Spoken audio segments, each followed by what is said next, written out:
Hi అండి, welcome to Leela kitchen. ఈరోజు Kerala style idiyappam తయారు చేసేసుకుందాం.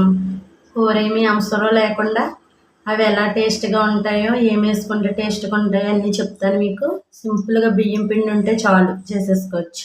చాలా చాలా బాగుంటుంది. బ్రేక్ఫాస్ట్ బాగుంటుంది. లేకపోతే మనకి ఏదైనా పూజలు చేసుకున్నప్పుడు మనం టిఫిన్ తినాలి అనుకుంటే ఇలా ఇడియప్పం చేసేసుకోవచ్చు. చాలా తేలిగ్గా చేసేసుకోవచ్చు, సింపుల్గా అయిపోతుంది అన్నమాట. బియ్యం పిండి తీసుకున్నాను నేను. అది మనము కడిగి ఆరబెట్టుకోని అవసరం ఏమీ లేదు, పొడి బియ్యమే ఆడిచ్చేసుకోవచ్చు. నేను మిల్లుకి పట్టించాను, మిల్లుకి పంపించి బియ్యము పట్టించి పిండి తీసుకున్నాను అనమాట అండి. ఒకవేళ మీరు మిక్సీలో ఆడుకుని అది జల్లించుకునైనా పిండి తీసుకోవచ్చు, కానీ మెత్తని పిండి తీసుకోవాలి. నేను ఒక గిన్నె తీసుకున్నాను.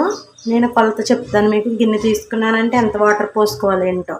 ఏ గిన్నెతో తీసుకున్నా వాటర్ కూడా సేమ్ నేను చెప్పే విధంగానే తీసుకోండి. బియ్యం పిండి ఒక గిన్నెలో వేసేసుకున్నాం. ఎందుకోసం అంటే మనకు వాటర్ తీసుకోవడానికి తెలియాలి కాబట్టి. గ్యాస్ మీద ఏదైనా గిన్నె పెట్టుకున్నా, ఒక గిన్నె వాటర్ మరగబెట్టుకోవడం కోసం గ్యాస్ వెలిగించుకుని స్లోలో పెట్టుకుందాం. గిన్నెడు పిండికి గిన్నెడు పావు వాటర్ పోసుకోవాలి. సమానంగా వేసుకోకూడదండి, కొంచెం ఒక పావు ఎక్కువ వేసుకోవాలన్నమాట. ఒక గిన్నె వేసుకున్నాం కదా, అదిగోండి పావు వేసుకుంటున్నాను. గిన్నెడు పావు గిన్నె పిండికి. అందులోనే మనకి రుచికి సరిపడినంత సాల్ట్ వేసుకోవాలి. టీ స్పూన్లో సగం తీసుకుంటున్నాను. ఒక టీ స్పూన్ నూనె కూడా వేసుకుందాం. హైలో పెట్టుకుని నీళ్ళు మరగనిచ్చుకుందాం. వాటర్ మరిగిపోతున్నాయి కదండి, ఇప్పుడు గ్యాస్ స్లోలో పెట్టుకుందాం. తిప్పుకుంటూ పిండి వేసేసుకోవచ్చు ఇందులో.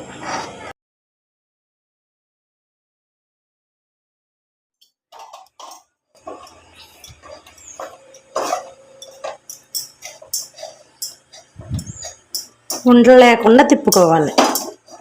ఇప్పుడు గ్యాస్ ఆఫ్ చేసేసుకుందాం.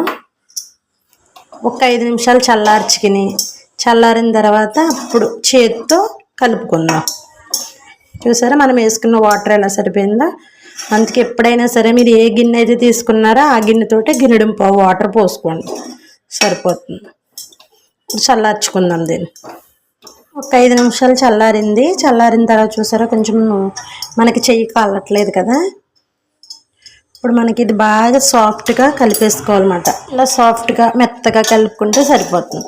చూడండి, అలా నొక్కితే ఇలా ఏలు దిగాలన్నమాట. అలానే బాగా గట్టిగా ఉండకూడదు, బాగా లూజ్గానే ఉండకూడదు. చూసారా ఇలా ఉండాలి. మీకు కనుక చేతికి అంటుకుంటుంది అనుకుంటే నూనె రాసుకోండి.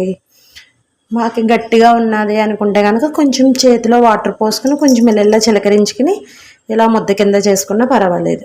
సేమ్ వాటర్ అంతే వేసుకుంటే సరిపోతుంది. ఒకవేళ మీరు కొంచెం తక్కువ వేసేసుకుని మర్చిపోయి తక్కువ వేసారనుకో, అప్పుడు కొంచెం నీళ్ళు చిలకరించుకోండి పైన. ఓకేనండి. ఇప్పుడు ఇది ఒక పక్కకు పెట్టేసుకుందాం. ఇప్పుడు నేను ఒక ఇడ్లీ పాత్ర తీసుకున్నాను. ఇడ్లీ పాత్ర తీసుకుని రేకులు తీసేసుకుని పక్కకు పెట్టేసుకున్నాం. ఇడ్లీ పాత్రలో ఒక పావు లీటర్ వాటర్ పోసుకుని గ్యాస్ మీద పెట్టేసుకుని గ్యాస్ స్లోలో పెట్టుకుని నీళ్ళు మరగనిద్దాం. స్లోలో మరుగుతుంది. ఓకే అండి. జంతికల పొడక తీసుకున్నాను. జంతికల పొడక తీసుకుని అందులో మనము కారపూస వేసుకుని చిన్న బిజ్జాలది ఉంటుంది కదండి, అది ఇందులో పెట్టేసుకుందాం. దీంతో అయితే బాగా వస్తాయి అన్నమాట ఇడియప్పం. కొంచెం నూనె రాసేసుకోవచ్చు, ఎందుకంటే మనకి పిండి ఊడుతుందన్నమాట ఇలా నూనె వేసుకోవడం వల్ల. గ్యాస్ బండ సిలిండర్ ఉంటుంది చూసారా, అలా షేప్ తీసుకుని ఇందులో పెట్టేసుకుందాం ముద్ద కింద. దీనికి కూడా కొంచెం మనకు లూజ్ అవ్వాలి కదా, ఊడడం కోసం పైన కూడా కొంచెం నూనె పోసుకుందాం, ఒక్క చుక్క. అలా నూనె పోసుకోవడం వల్ల మనకి తొందరగా ఊడుతుంది అన్నమాట మనం తిప్పేటప్పుడు. ఇది పెట్టేసుకుని బిగించేసుకుందాం. టైట్గా బిగించేసుకున్నాక ఇది సైడ్కి పెట్టేసుకుందాం. ఇప్పుడు రేకులు రెడీ చేసుకుందాం. ఇడ్లీ రేకులు తీసుకుని ఇడ్లీ రేకులకు కూడా నెయ్యి కానీ నూనె కానీ అప్లై చేసుకుందాం. ఎందుకంటే మనం వేసిన ఇడియప్పం ఇరగకుండా ఊడుతుందన్నమాట, దానికోసమని. మొత్తం ఈ గుంటలోనే కాకపోకుండా కొంచెం సైడ్ కూడా అప్లై చేసుకున్నాం అనుకోండి, ఏమైనా సైడ్కి వచ్చినా కూడా ఇరగదు, మనకి తీసేటప్పుడు ఫ్రీగా ఊడుతుందన్నమాట. అందుకోసం మొత్తం రేకు అంతా అప్లై చేసేసుకోండి. ఇలా అప్లై చేసేసుకుని ఒక సైడ్కి పెట్టేసుకుందాం. ఎన్ని రేకులు అయితే సరిపోతాయి అన్ని రేకులు. ఇప్పుడు మనం ఒక గుంట్లో పిండి వేసుకుందాం. ఇలా తిప్పుకుంటూ మనం జంతికలు ఎలా వేసుకుంటామో అలా చేసుకోవాలి. 2 తిప్పులు తిప్పుకుంటే సరిపోతుంది.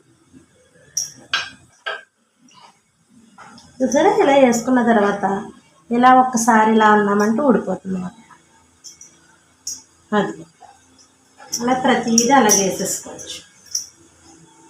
బయటకు వచ్చినా ఏమీ కాదు, ఊడిపోతుంది. మనం నూనె అప్లై చేసుకున్నాం కదా బయట కూడా, అందుకోసం చాలా బాగుంటుందండి.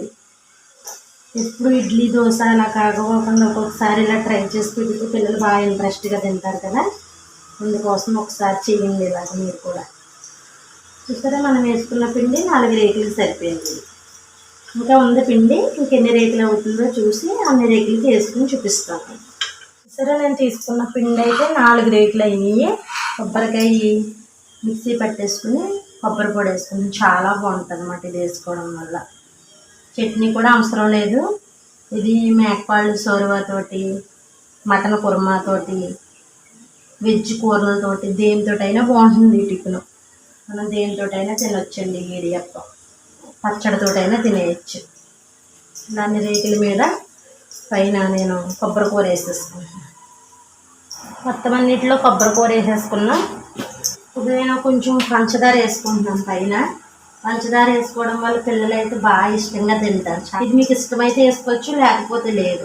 ఓకేండి, నేనైతే పిల్లలు తింటారు ఇష్టంగానని వేసుకుంటున్నాను అన్నమాట. అయితే చట్నీ అవసరం లేదు, ఏం అవసరం లేదు, ఉత్తిగా తినేయచ్చు.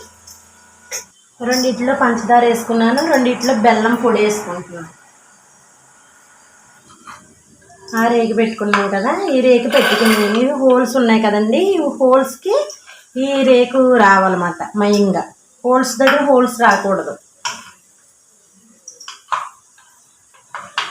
ప్రతిదీ కూడా అలా పెట్టేసుకోండి, హోల్స్ దగ్గర హోల్స్ రాకుండా.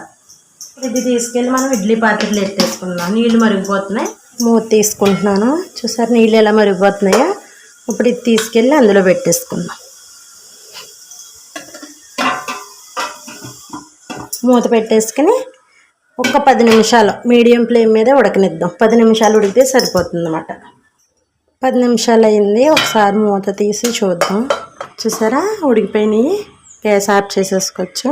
బయట పెట్టేసుకుని దీన్ని చల్లార్చేంత వరకు తీసుకోకూడదు, లేకపోతే ఇరిగిపోతాయి అన్నమాట. చల్లారిన తర్వాత తీసుకుందాం. ఒక 5 నిమిషాలు బయట ఉంచేద్దాం అండి. 5 నిమిషాల తర్వాత మనము ఒక గరిటె తీసుకుని ఆ గరిటెతో ఒక ప్లేట్లోకి తీసేసుకుందాం.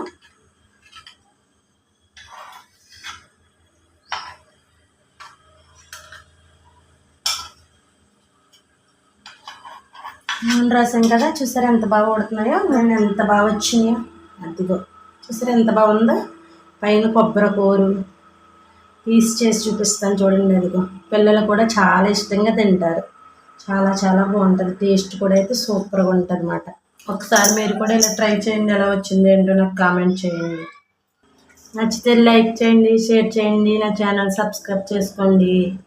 ఓకే అండి, బాయ్ బాయ్.